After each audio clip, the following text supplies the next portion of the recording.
the way you were able to control the snap in a hostile environment last week, and then as far as this week, the momentum, and could you feel a difference in the second half? Definitely. Last week, Auburn definitely had I guess you could say, hostile environment, but it was something that we looked forward to. It was definitely something that we wanted, something that, we embraced. Coming back home, we have great fans, they amp up the noise for the opposing team. So you can definitely feel the energy shift, and just knowing that you have all of those, thousands or hundreds of thousands of people, supporting you is just amazing. Okay, Seth Emerson, do you have a question? Sedrick, can you, I guess, kind of sum up what the atmosphere was on this? Did you feel anything different in the stadium? I mean, I know you haven't been around here very long, but I've been here a while, and it seemed louder today than I guess it had been before. Yeah, definitely. Just from what I've experienced, from my first year here, and then the times I came as a recruit, it definitely was really loud today. It was so loud to the point it was kind of hard, for us to hear each other talking to each other, on the sideline when the defense was on the field. So it was definitely really loud, and we credit the fans to that. Appreciate them for that. How about Connor Riley and then Jake Rowe? Connor, do you have a question? I do. Hey, Sedrick. What's it like blocking Jordan Davis every day in practice, and especially now as he makes an impact on special teams, blocking field goals and extra points and whatnot? It's amazing blocking Jordan Davis every day at practice. I think the best thing for me is it gives me a challenge. Blocking a guy of that caliber is definitely helpful because, he makes me better every day.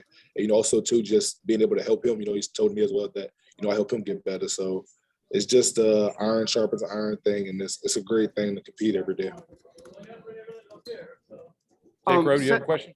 I do. Sedrick, on one hand, you guys, kind of allowed 5, I think, tackles for a loss today. On the other hand, you had, 4 or 5 runs of 19, 18 yards or more.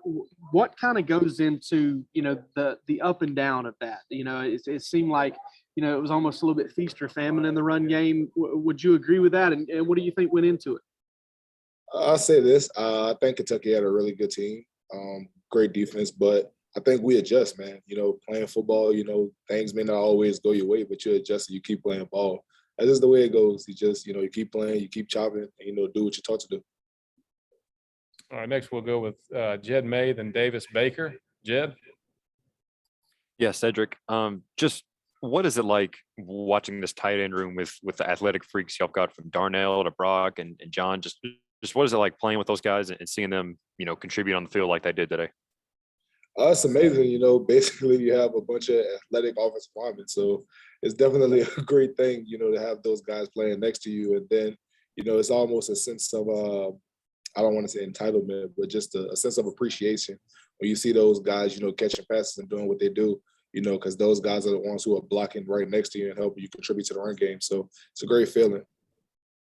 Cedric, did it feel like Kentucky was the most physical team that you played so far this year? And why do you think that the play action passing game was, working so well tonight for the second straight week?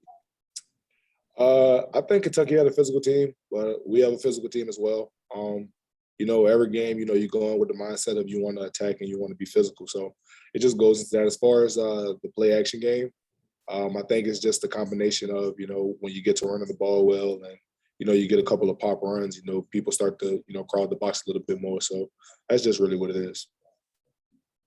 Catherine Lewis and then Tyler Griffith. Catherine, do you have a question?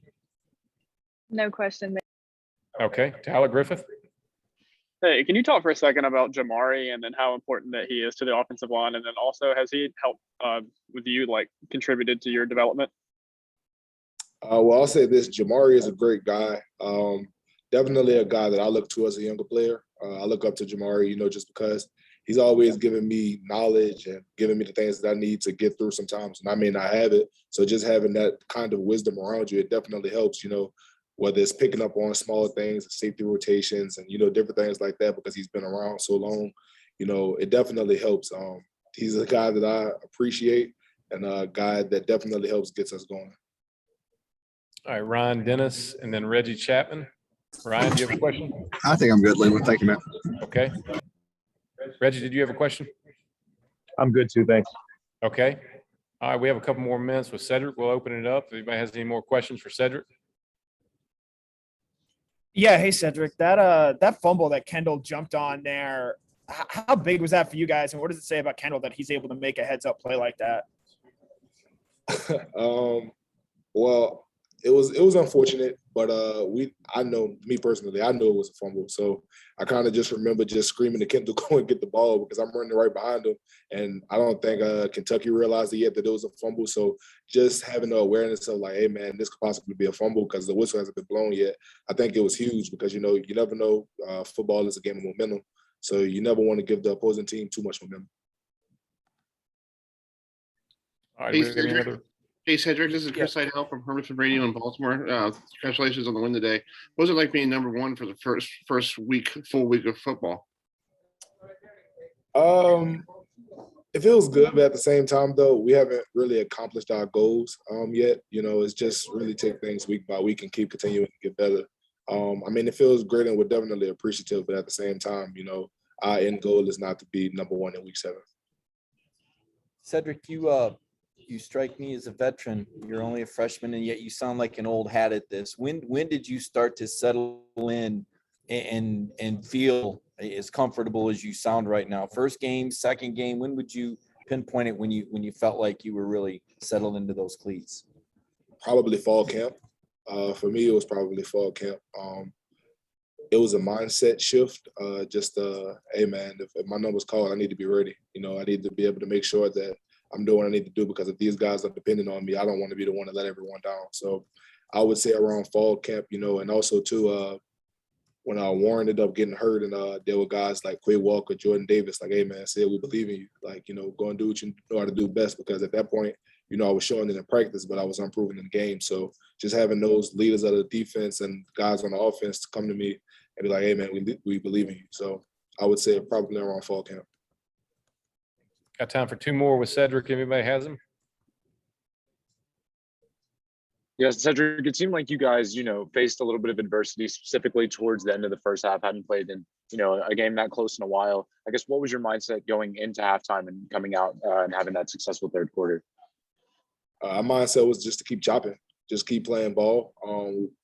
Don't get discouraged, have composure and connection, and just keep doing what we're taught to do. I think Coach Smart does a great job. I would say hammering in our 4 core values. So just having that connection and composure just to, keep it going.